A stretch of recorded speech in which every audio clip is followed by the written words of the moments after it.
Welcome to Pindar Poetry. We hope you learned something new. You begin by confirming prerequisites so the update won't fail. Make a current backup to iCloud or to your Mac via Finder. This preserves settings and app data. Once backed up, free at least 5% to 10% of storage to allow temporary files and plug the device into power. Make sure Wi-Fi is stable. Cellular updates may pause. Then open Settings on iOS or System Settings on Mac OS to locate Software Update and tap Check for Update to start. You will now download and install the update. This is the detailed execution. After you tap Download, watch the progress and estimated time. Larger updates can take 15-60 minutes.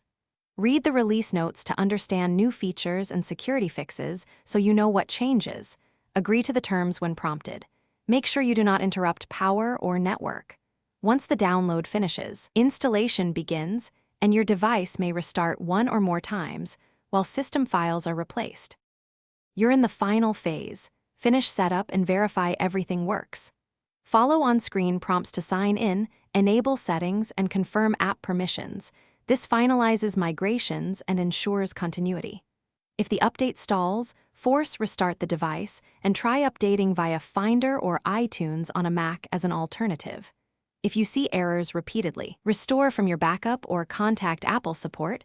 Restoring preserves your data while returning the system to a clean state. One key tip: never interrupt an active install. Thanks for watching. Consider subscribing if we helped you.